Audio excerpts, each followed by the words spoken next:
শিক্ষাক্ষেত্রে কক্সবাজার অনেকটা পিছিয়ে রয়েছে। বিশেষ করে জাতীয় পর্যায়ে অবস্থান করার মতো কলেজ কক্সবাজারে এখনও গড়ে ওঠেনি। সেই অপূর্ণতা পূরণে বায়তুল সড়ক জব্বারে একাডেমি স্কুল অ্যান্ড কলেজ প্রতিষ্ঠা হয়েছে। দেশের অন্যান্য সেরা কলেজের ন্যায় এটিও একটি সেরা কলেজে পরিণত হবে। সেই লক্ষ্যে এগিয়ে যাচ্ছে বায়তুল সড়ক স্কুল অ্যান্ড কলেজ। 2024-2025 শিক্ষাবর্ষের একাদশ শ্রেণীর ওরিয়েন্টেশন ক্লাসের উদ্বোধনী অনুষ্ঠানে প্রধান অতিথির বক্তব্যে এসব কথা বলেন কক্সবাজার বায়তুল সড়ক কমপ্লেক্সের মহাপরিচালক, বহু প্রতিষ্ঠানের প্রতিষ্ঠাতা, শিক্ষাবিদ এম সিরাজুল ইসলাম।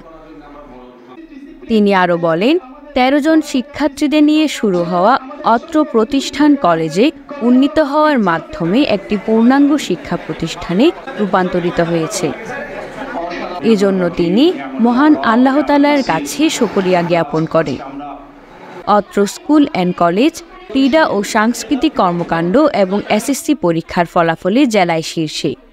কলেজ শাখাও ভবিষ্যতে শীর্ষস্থানীয় ফলাফল অর্জন করবে বলে তিনি আশাবাদ ব্যক্ত করেন।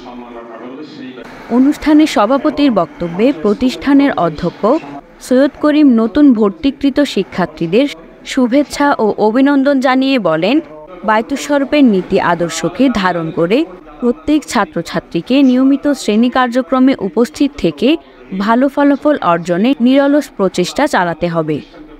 তিনি এই ক্ষেত্রে অভিভাবকদের সহায়তা কামনা করেন।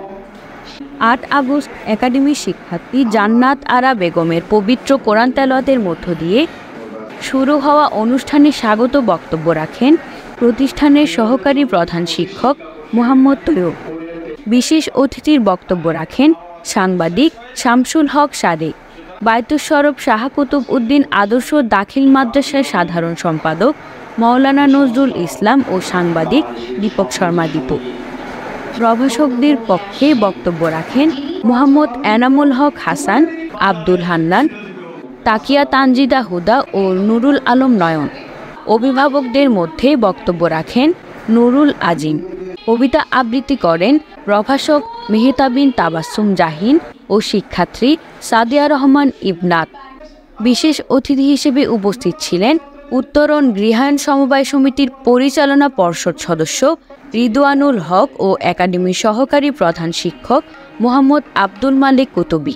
অনুষ্ঠানের শুরুতে প্রধান অতিথি, সভাপতি ও অন্যান্য অতিথিদেরকে ফুল দিয়ে বরণ করা হয়।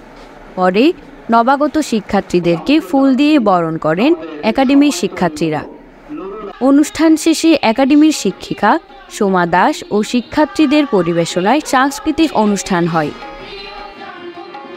অনুষ্ঠান সঞ্চালনায় ছিলেন প্রভাষক মোহাম্মদ ইউনুস মিয়া ও নূরে তানজিলা টিকলি। বৈষম্য বিরোধী শিক্ষার্থীদের আন্দোলনে শাহাদাত বরণকারী সকলের আত্মার মাগফিরাত কামনা করা হয় এবং মোনাজাত করার মধ্য দিয়ে অনুষ্ঠান সম্পন্ন হয়। News desk, CCN।